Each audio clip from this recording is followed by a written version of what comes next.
Lucía Arce Ovares, soy historiadora de la Universidad de Costa Rica. Vine al Teatro Nacional porque este es un espacio simbólico para los costarricenses, es un espacio patrimonial y se requiere el trabajo de un profesional en este campo que haga investigación, que haga publicación y además también que pudiera organizar el archivo histórico del Teatro Nacional, porque tenemos documentación desde el siglo XIX. Como todos sabemos, el Teatro Nacional nace en el siglo XIX, se inaugura en 1897, pero lleva todo un proceso bastante amplio, más allá de lo que la gente a veces se imagina. Nuestras investigaciones nos han dado la luz de que desde la administración del doctor Castro Madriz, el mismo que fundó la República en 1948, en su primera administración se empieza a gestar la necesidad de un teatro, pero que tuviera estas características, como estas que conocemos en el edificio. Esto va a ser muy pensado y muy desarrollado entonces a lo largo de todo este tiempo, hasta que finalmente en 1890 se firma un decreto, el 28 de mayo, que permite o que ordena la construcción de un teatro, porque es una necesidad cultural para el país.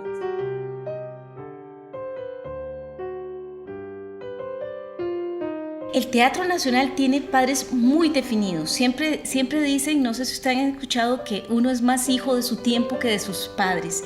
Y el Teatro Nacional es absolutamente hijo de sus tiempos.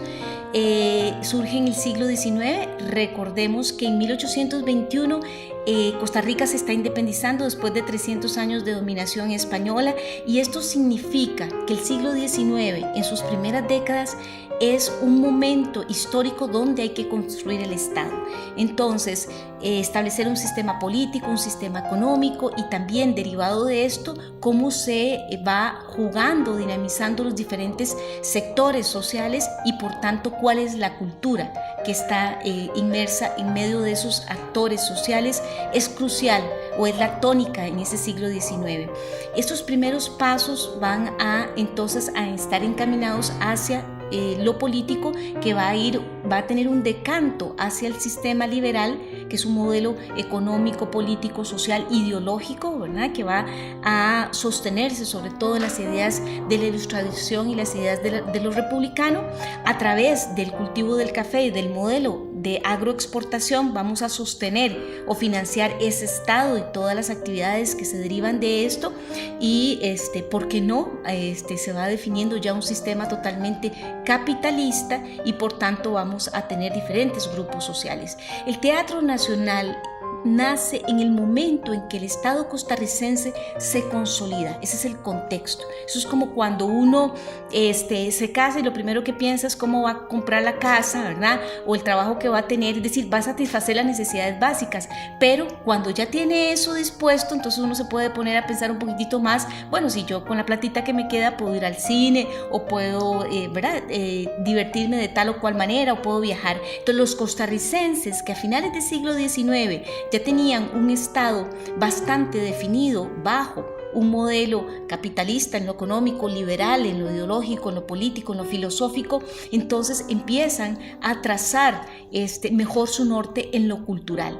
Si bien en 1850 habíamos construido un primer teatro público, que fue el Teatro Mora, se llamó así porque fue durante la administración de don Juanito Mora, que después de derrocado y fusilado se llamó el Teatro Municipal, había desaparecido en 1888 por un terremoto que terminó de destruirlo, pero no era ese ideal de teatro que los costarricenses querían.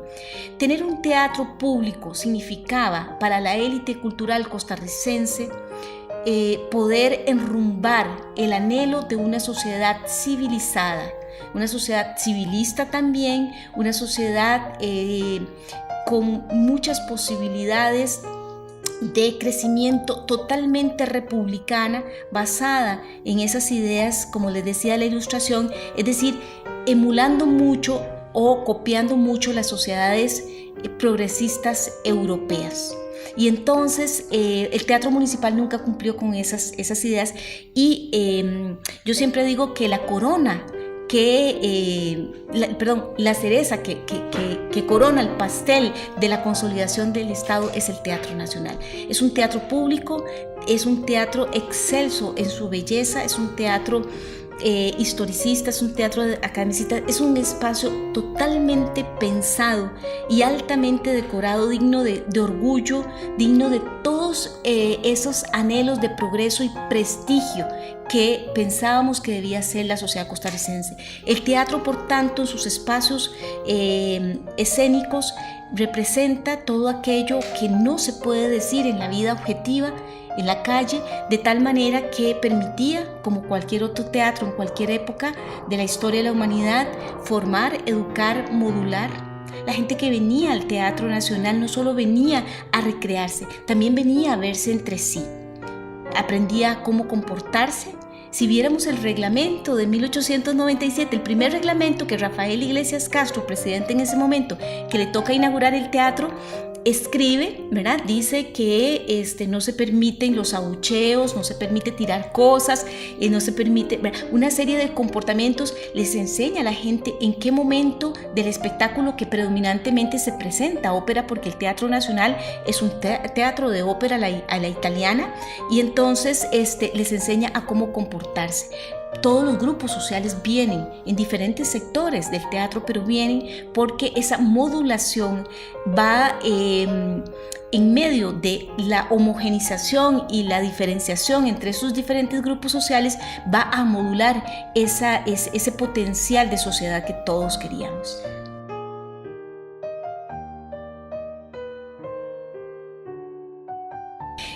Para finales del siglo XIX, es decir, en el último tercio, porque como les decía, el teatro se inaugura ya casi finalizando el siglo, en 1897, lleva un proceso de 6-7 años de construcción, 7 si tomamos en cuenta el momento en que se firma el primer decreto, el primero de 3 decretos, y se hacen los planos e inicia todo el proceso. Vamos a tener que entender varios aspectos. Uno, la sociedad o los costarricenses estaban habituados a la presentación de espectáculos. Eso hay que tenerlo claro. El Teatro Mora y luego municipal había permitido que compañías artísticas europeas y de diferentes partes de América vinieran a Costa Rica y se presentaran en municipal. Óperas, operetas, zarzuelas, conciertos. Era propio de lo que ya conocíamos. Por supuesto que lo que más nos gustaba en el siglo XIX era lo italiano y lo español, porque al ser lenguas romances, entonces se parecían mucho, y además también tenían mucho que ver con esa herencia que teníamos del periodo colonial.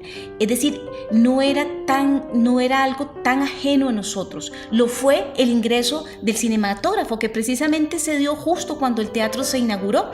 Eso sí que era una cosa bien diferente, y que se va a presentar esporádicamente en el teatro en el siglo XX, pero ya eso es otra cosa. Entonces estábamos habituados a los espectáculos. Era una sociedad sí dividida, porque precisamente el modelo agroexportador y capitalista había hecho que con una inversión de capital privado la riqueza se fuera acumulando en pocas manos. Es decir, que podíamos ver muy bien las distintas clases sociales dibujadas en el panorama de la sociedad costarricense. Sin embargo, siendo un teatro público, tenía para el Estado una vocación importante, no solo de diversión, como le explicaba, sino también de formación.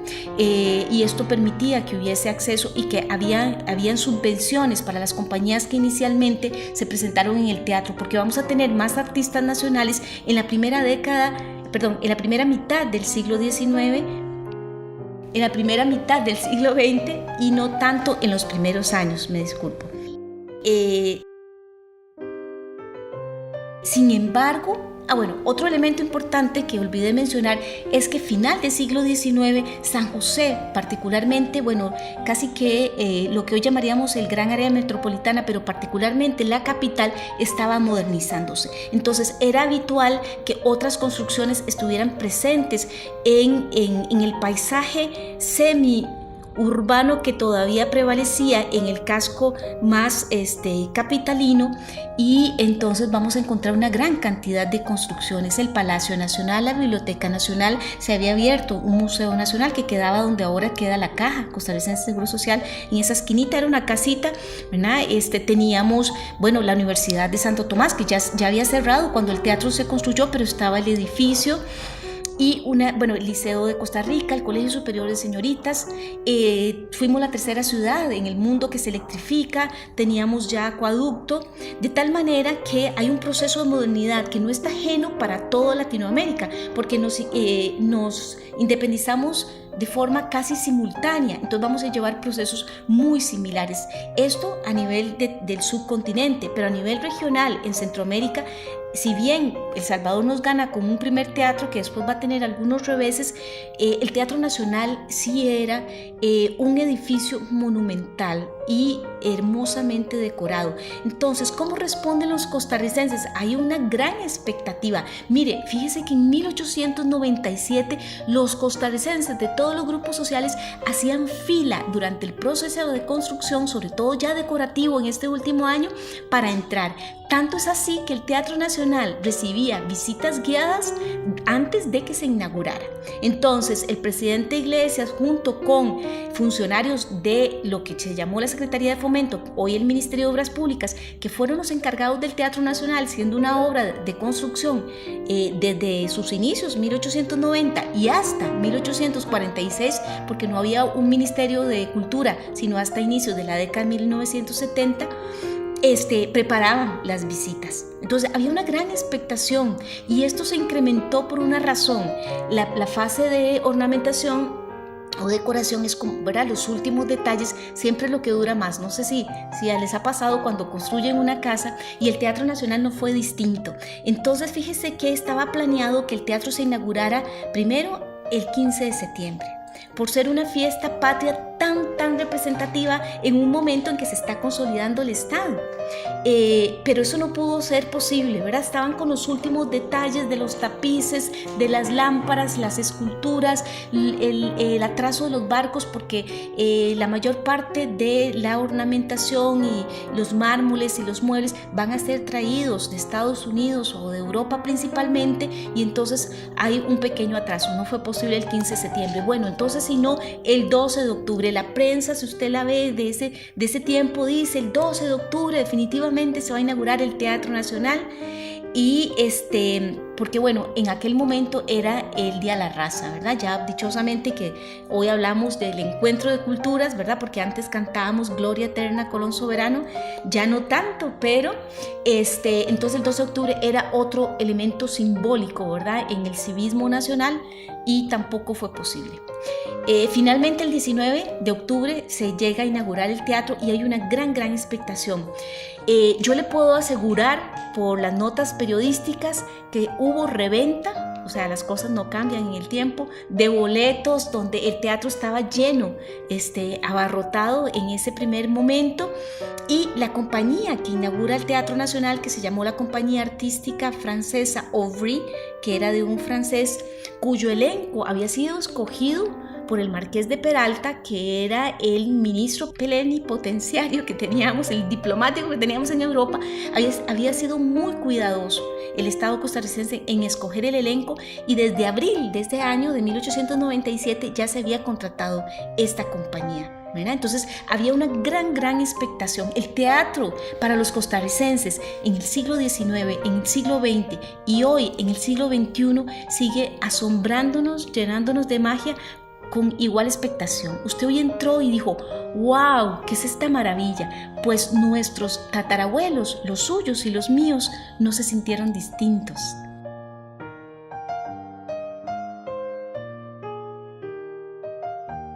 En el siglo XIX, y desde que teníamos un teatro público, pero que también teníamos teatros en el resto de provincias del país, se daban eventos o funciones, llamamos hoy y también antes, los días de marcar, es decir, martes, jueves, sábado y domingo.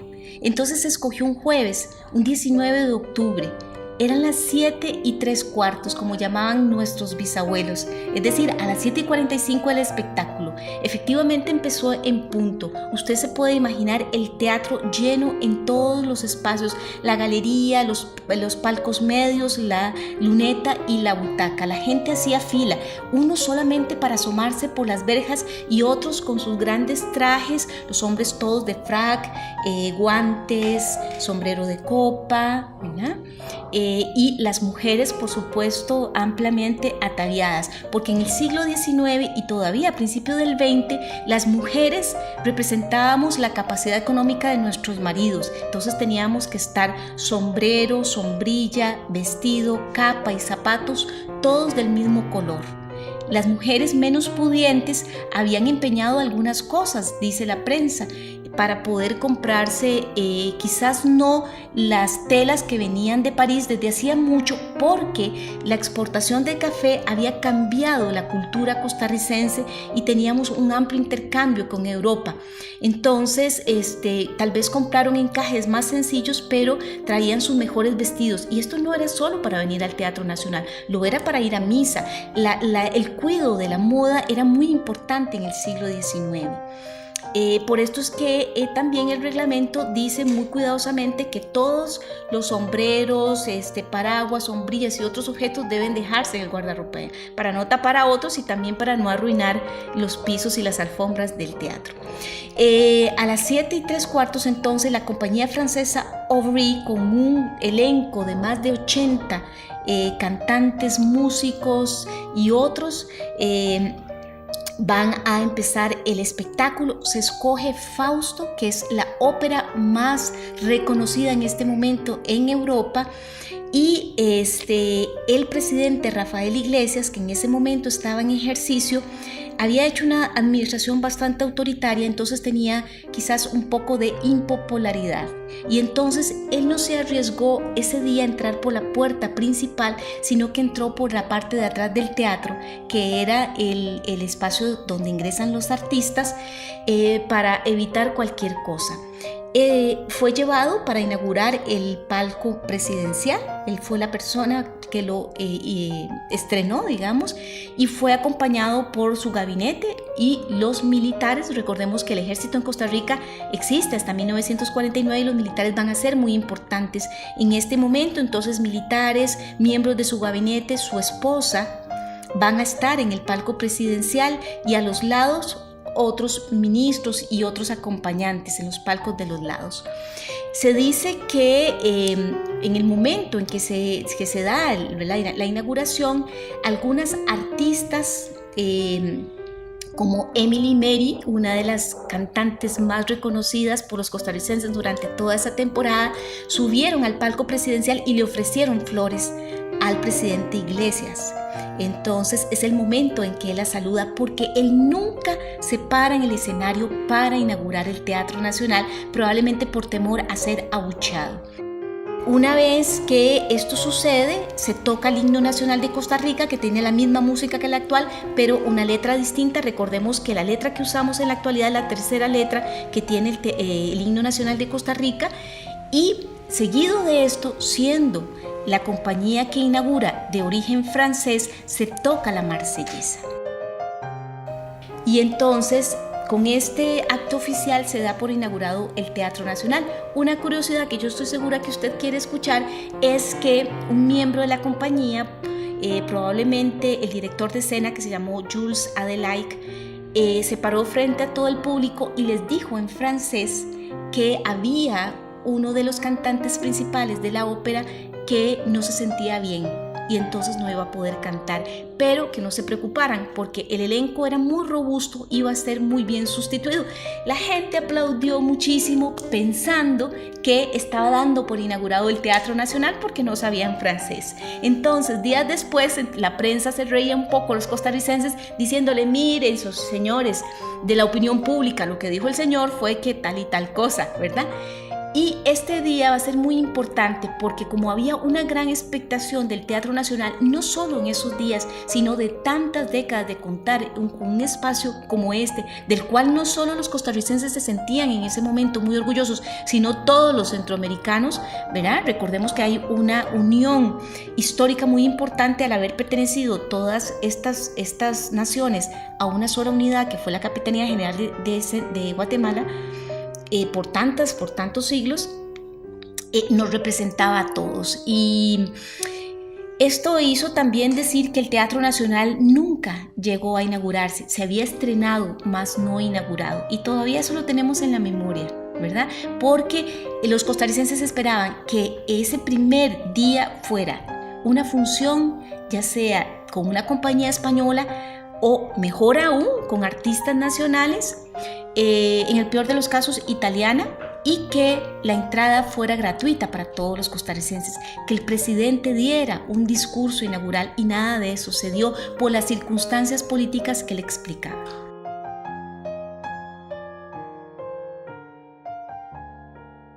Vamos a ver, en este proceso tan pensado de un teatro nacional se habían hecho intentos anteriores de construirlo, y este lugar donde estamos ubicados no fue la primera opción. Durante la administración de Tomás Guardia Gutiérrez, que va a ser de 1876 hasta 1882, Entonces, la administración de Tomás Guardia de 1876 hasta que él muere en 1882 por muerte natural, él firma el decreto para construir el Teatro Nacional y compra el terreno que era en el Parque La Estación, se le llamaba así a lo que hoy es el Parque Nacional, ¿verdad? Por donde hoy está la Asamblea Legislativa, ahí compra el primer terreno, y además él manda hacer los planos del teatro, contrata un arquitecto extranjero. Esto por una crisis del café no se llega a concretar.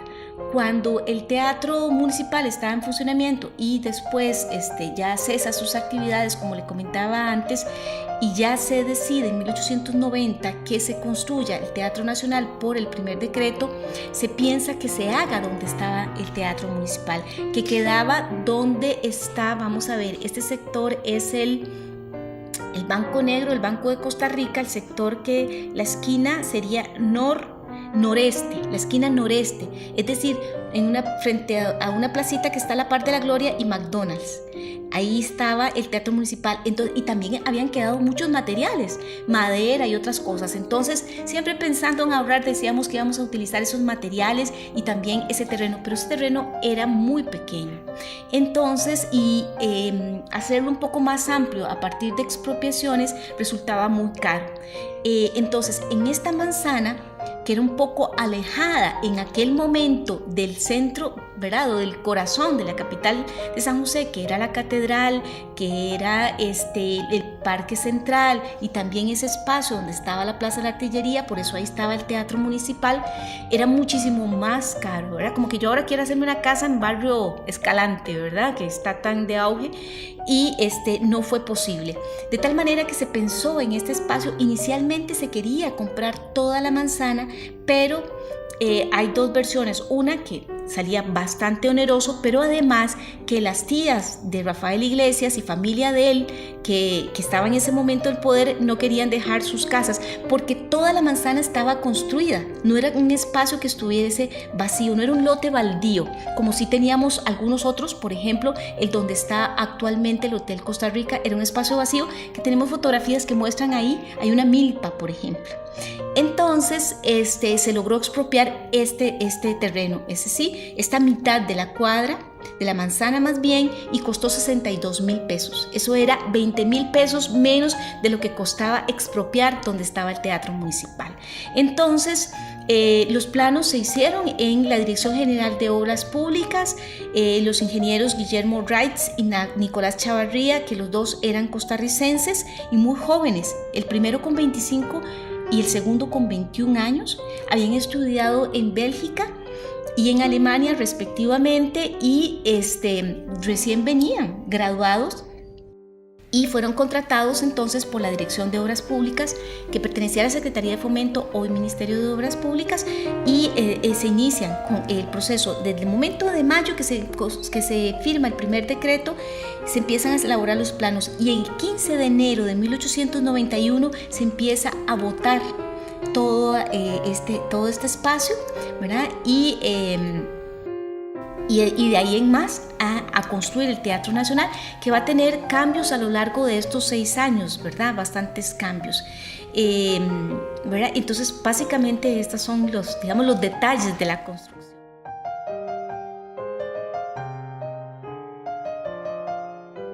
Al principio pensábamos que los planos habían sido construidos por extranjeros. Esto no es así.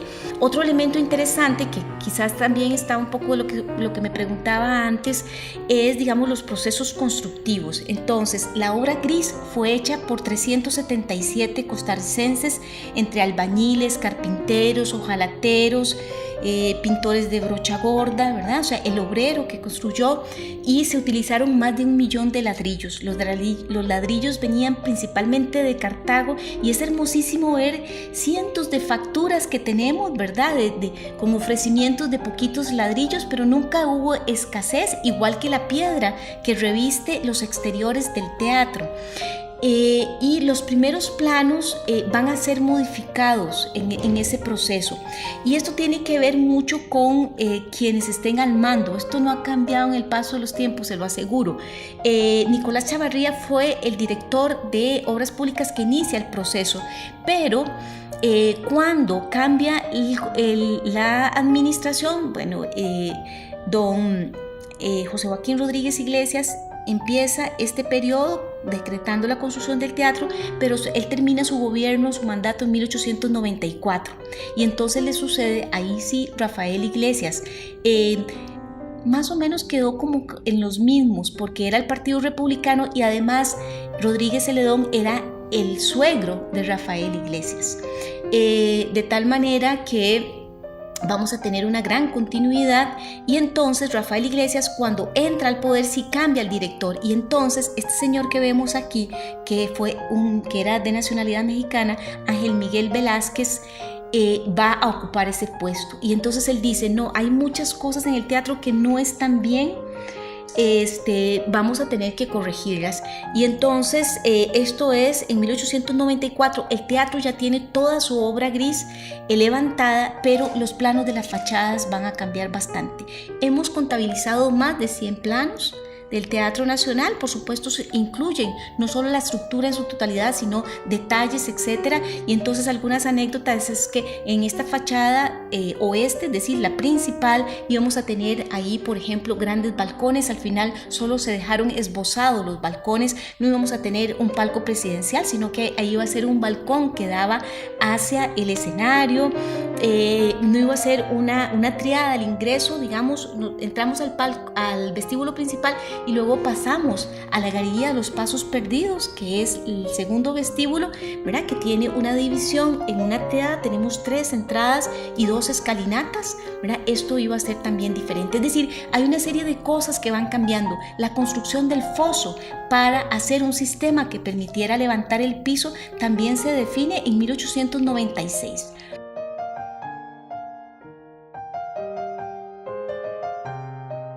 La obra gris se termina por costarricenses y va a ser la siguiente fase de decoración y de mecánica teatral, porque esto no es una construcción común y corriente. Había algo muy importante, ¿verdad? No es solo el espacio para el espectador, sino es el espacio para la puesta en escena, y de eso nosotros no sabíamos nada.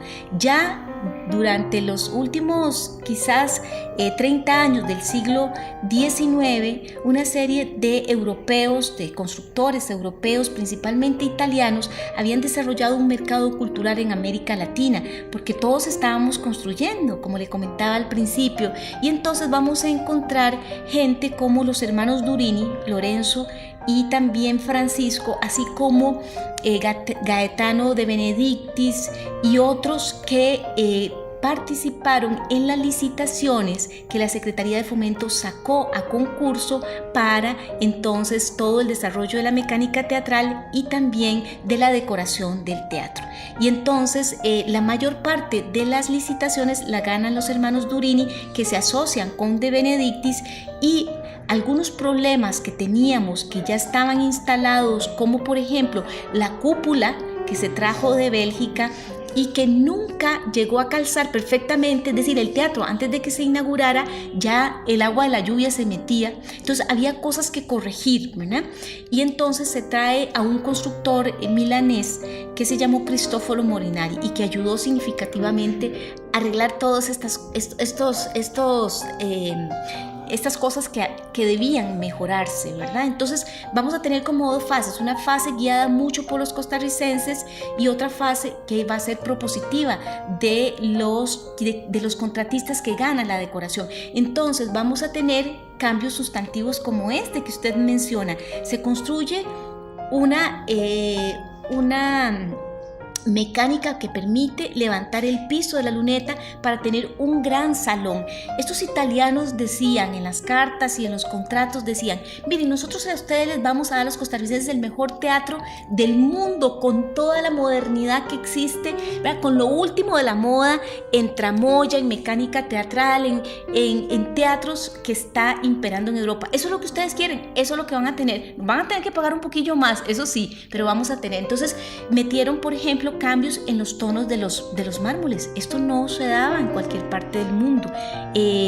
Tenemos, por cierto, que es sumamente caro y que teníamos de verdad las últimas decoraciones. En cuanto a la mecánica teatral, teníamos entonces un sistema de ingeniería naval, porque cuenta con una base y con ruecas que permiten mover entonces 6 tornillos que están puestos en espigones fijos, que esto es totalmente un sistema de embarcaciones y que van a dar la posibilidad de elevar el piso, y que para nosotros era muy importante en esa idiosincrasia que usted me preguntaba al principio, porque los costarricenses nos gustaban los bailes de fin de año.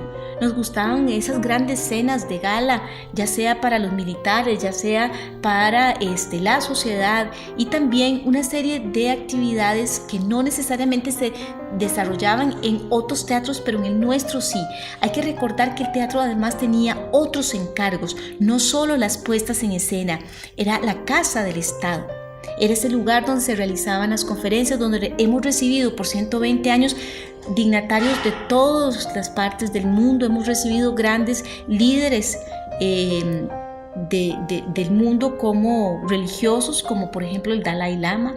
Este ha sido un espacio donde se han firmado tratados de paz, donde se ha dicho al mundo: bueno, es posible que existan países sin ejército, porque Costa Rica lo tiene, y lo tiene desde este palacete del siglo XIX, que se ha mantenido con tanta vocación en su infraestructura, pero también en la transmisión de los saberes. Y ahí nos vamos a la tramoya, que es ese espacio donde está desde el siglo XIX un sistema también manual a través de mecates y telares, donde se suben y se bajan los telones y las decoraciones escénicas, que por cierto el Teatro Nacional todavía tiene una colección de casi 40, también única en el mundo, porque otros teatros las han destruido. Tenemos el telón de Boca, por ejemplo, y entonces es donde el conocimiento de generación en generación se ha transmitido, y sigue siendo entonces un palacete del siglo XIX con una mecánica del siglo XIX, la cual vienen a ver gentes de todas partes del mundo. En esta semana recibimos algunos porque todavía siguen asombrados con esta mecánica.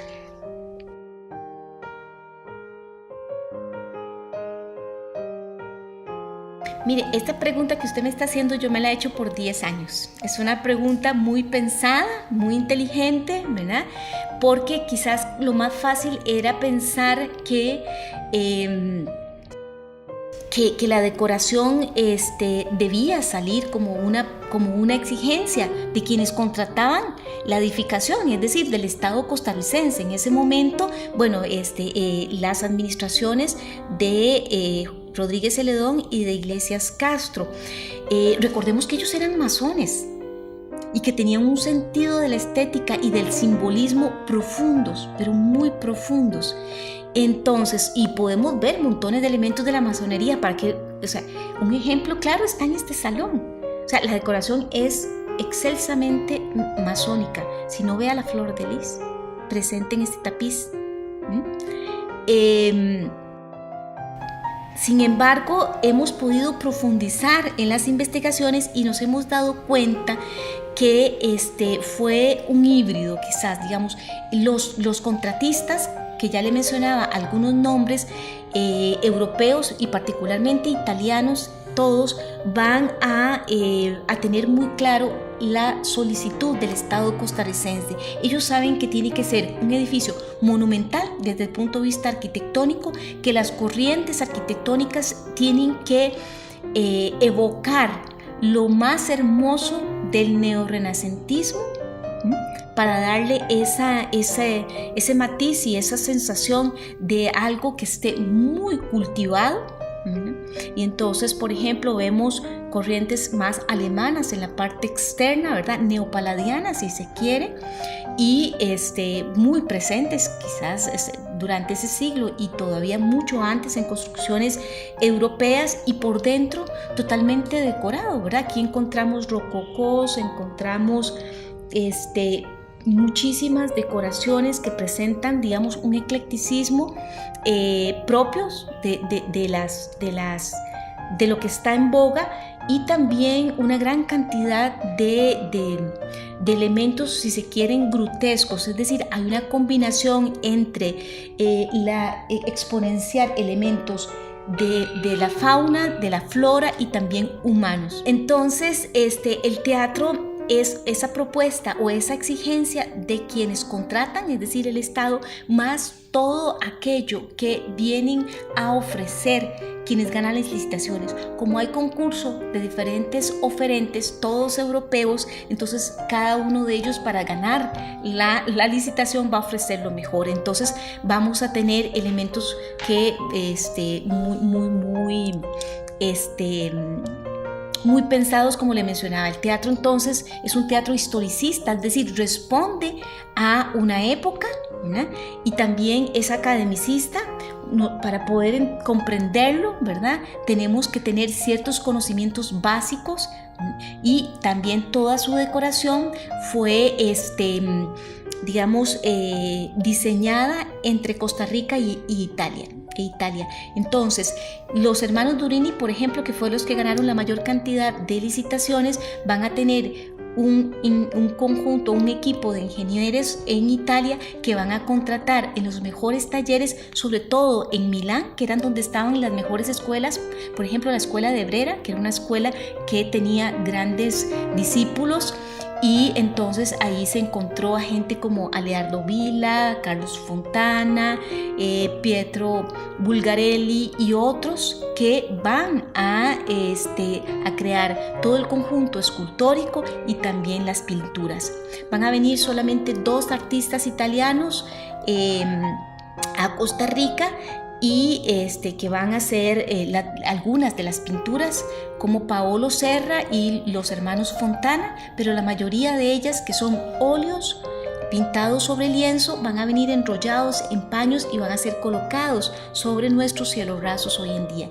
La pintura quizás más difundida del Teatro Nacional es la que representa la economía de todo el siglo XIX de Costa Rica, y que la gente le llama popularmente el billete de 5 colones, pero que es una alegoría al comercio y la agricultura de Costa Rica, que hoy nos tiene en el top 10 de los cielos rasos más hermosos del mundo. El Teatro Nacional está entre los 10 cielos rasos más hermosos del mundo, junto con el Vaticano, gracias a esta pintura. Entonces, en algún momento nos debatimos entre sí. Las pinturas que teníamos eran de artistas, digamos, realmente de alta calidad, porque el dinero que teníamos no nos alcanzaba para mucho. Pero hemos comprobado, estudiando la escuela de Vera, cada uno de los artistas, los tipos de contrataciones y los tipos de pintura, que son pinturas de altísima calidad. Es decir, los costarricenses y el Estado particularmente tiramos la casa por la ventana. ¿verdad? No es de gratis que los nicaragüenses y algunos centroamericanos digan que los costarricenses no hacemos guerras civiles solo por no quebrarle los vidrios al Teatro Nacional, ¿verdad?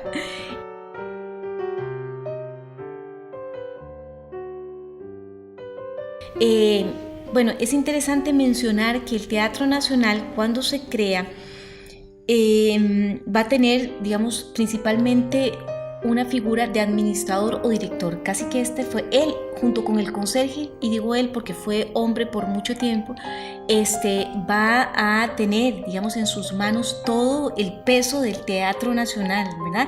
Que nace, el Teatro Nacional nace siendo un símbolo. El teatro no se construye como un símbolo cultural, como un símbolo identitario, como un espacio de libertad cultural. Ya él tenía ese encargo, ¿verdad? Eso es como a los niños en la cultura del budismo, ¿verdad? Que ya hay un Dalai Lama desde que nace, a los 3 años lo extraen de su contexto y lo empiezan a educar para que sea el Dalai.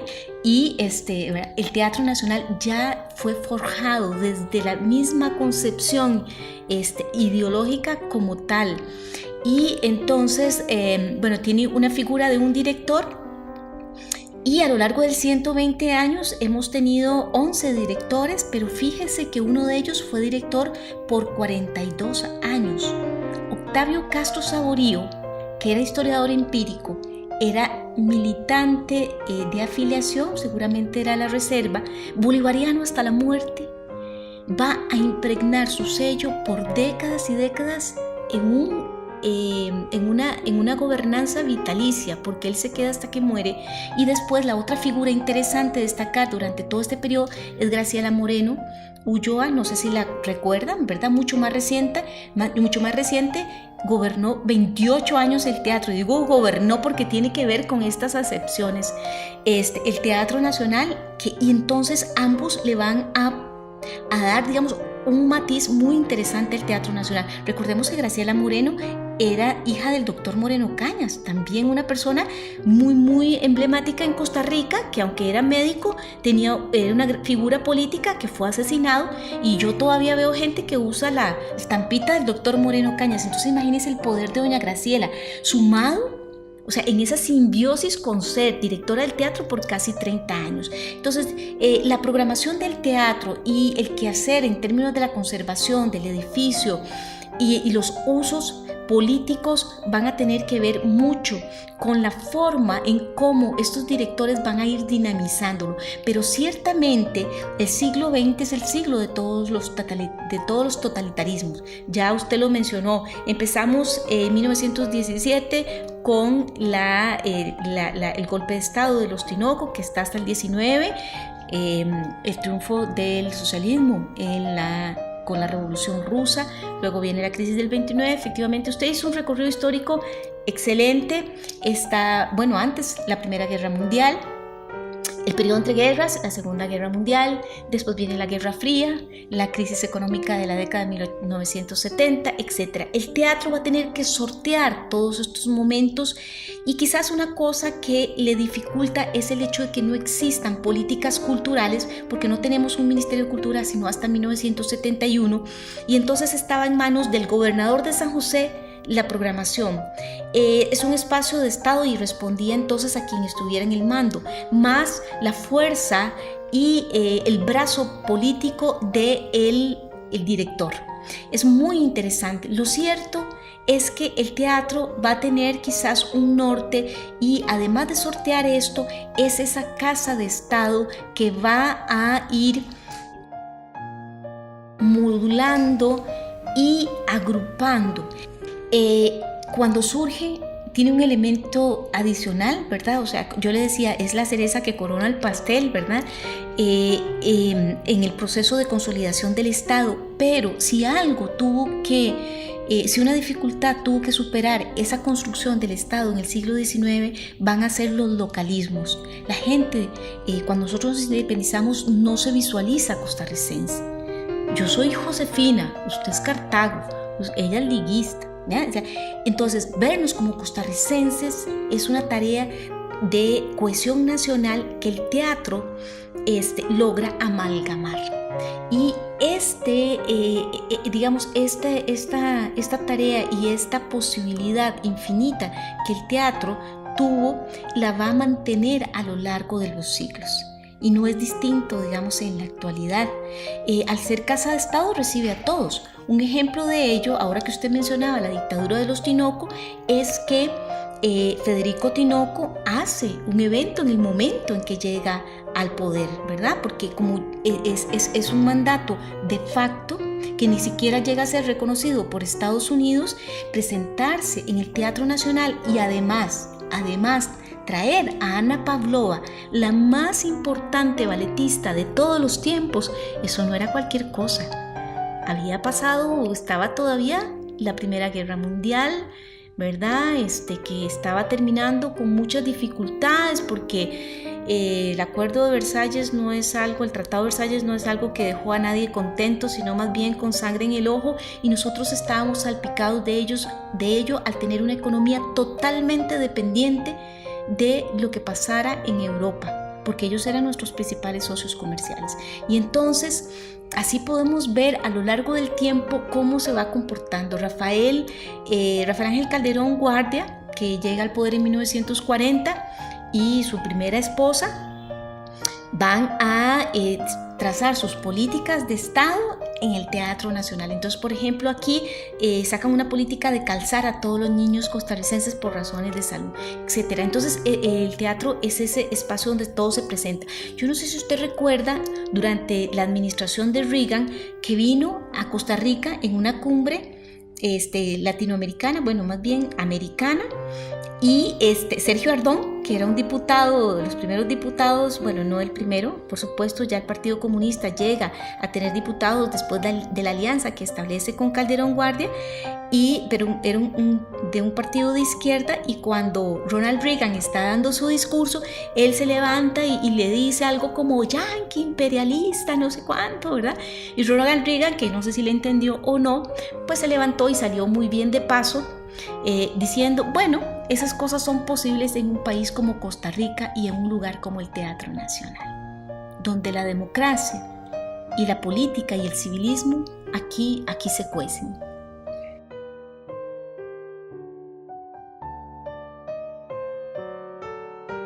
Los nacionalismos son muy peligrosos, y esto lo comparto con usted, ¿verdad? Sobre todo cuando derivan, digamos, en ponderaciones de preponderancia de unos sobre otros, y esas diferencias hay que eliminarlas definitivamente de todo paisaje, ¿verdad? Ahí somos hermanos los centroamericanos, ahí somos hermanos latinoamericanos, y ahí nos encontramos en uno solo con cualquier persona en cualquier parte del mundo. La cultura de por sí nos da esa posibilidad.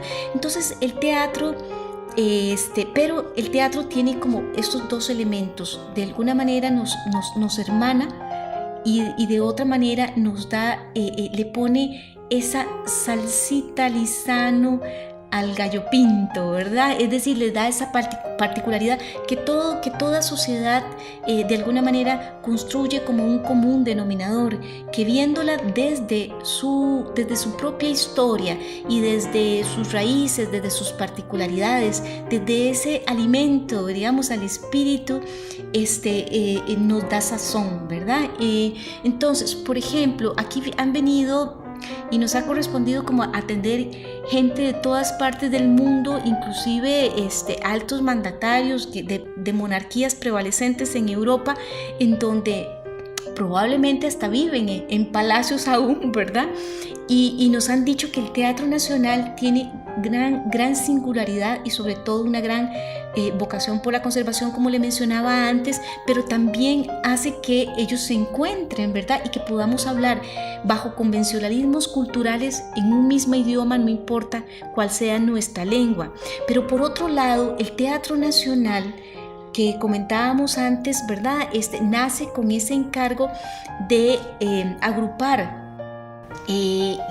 la memoria colectiva de los costarricenses, hace que pensemos en ese baluarte ¿Qué nos representa? Mire, no ha habido un anuncio que yo no vea que no tenga la fachada del Teatro Nacional. El otro día fui a una farmacia y anunciaba sus productos y de fondo estaba el Teatro Nacional. Usted ve los carros de una panadería ¿verdad? De camiones con el Teatro Nacional, ¿verdad? Si vemos que se anuncian las televisoras cuando empiezan en la mañana y ponen el himno nacional y ahí está la fachada del teatro. Todos necesitamos, todas las sociedades y todas las naciones requieren elementos, ¿verdad? Que los agrupen y que los hagan sentir, ¿verdad? Ellos mismos, y esos son los símbolos nacionales. Y los símbolos generalmente son elementos intangibles y por eso se concretizan en lo particular. Digamos, si nosotros escuchamos el himno nacional, pues vamos a sentir un gran cariño, nos vamos a sentir representados. Yo soy ese labriego sencillo, yo soy ese que trabaja y yo soy ese que opto por la civilitud. Pero si tocan a mi país, yo también levanto la mano porque ahí estoy. ¿Verdad? Igual cuando vemos nuestra bandera, seguramente uno ve otra bandera de un país, de otro país lejano para nuestra latitud y uno dice, bueno, es una bandera, la reconozco como tal, pero si uno ve una bandera nuestra, pues me cobija, me la pongo con sentimiento de orgullo, ¿verdad? Me da esa calidez en cualquier parte del mundo que yo esté. El Teatro Nacional es ese edificio patrimonial, histórico, arquitectónico, de libertad cultural que está en el corazón no solo geográfico, sino en el de todos los costarricenses y que nos representa. ¿Por qué? Porque es un espacio hermoso, es un espacio que nos da orgullo, es un espacio monumental, es un espacio que recoge nuestra historia, porque si bien es cierto, las decoraciones tienen elementos de todos los tiempos y representan algunos que sí encontramos más de momentos históricos anteriores en el viejo continente, también tiene pinturas y esculturas que cuentan a todo el que ingresa de la historia de Costa Rica en el paso de todos los tiempos, pero su espíritu en sí mismo lo es también. Si usted entra al teatro y escucha con silencio, le cuenta las historias de nuestros abuelos, de nuestros bisabuelos, y mire que aquí está la sangre de dos costarricenses que durante el periodo de construcción, uno se llamó David Díaz, pintor de brocha gorda, que muere en 1893, ¿verdad? Cuando se cayó de la cúpula en el proceso de construcción, y en 1897, en febrero, unos meses antes de la inauguración, también fallece Wenceslao Arroyo por accidentes laborales, y las familias de los dos hoy por hoy se sienten profundamente orgullosos porque sienten que sus familiares de alguna manera dieron su vida estando en un espacio como este, que es un legado que nos une y que definitivamente no concibiríamos sin que estuviera tal como es, ¿verdad? Y sobre todo nos hace sentirnos orgullosos porque de alguna manera todos contribuimos para la construcción del Teatro Nacional. El 95% del 1.100.000 pesos que terminó costando el Teatro Nacional fue con un impuesto a las importaciones. Entonces, no es cierto que los cafetaleros lo pagaron no más que un 5%, y también sus manos edificaron el edificio, pero nuestras manos a lo largo de 3 siglos han mantenido este lugar para todos. Hoy, en siglo XXI, la programación, efectivamente, como usted lo mencionaba, es cada vez más inclusiva. El teatro tiene programas para que los niños y los jóvenes vengan al Teatro Nacional de forma gratuita en un convenio con el MEP, donde estamos trayendo más de 40,000 jóvenes y niños al Teatro Nacional. Tenemos programas para adultos mayores, tenemos programas para afianzar la diversidad, porque ya usted sabe y todos sabemos, a lo cual estamos obligados, que el artículo 1 de la Constitución Política, en su reforma que se firmó aquí en el Teatro Nacional hace un par de años, dice que nuestra cultura es pluriétnica y también somos multiculturales y también somos diversos. El teatro es de todos y tenemos que seguir respondiendo a esas necesidades de todos, a partir no de la tolerancia, a partir del respeto. Y entonces el teatro sigue manteniendo esa bandera de la unidad nacional cada vez con mayor preclaridad de que somos mestizos, de que somos distintos, pero la libertad cultural, el escenario la garantiza.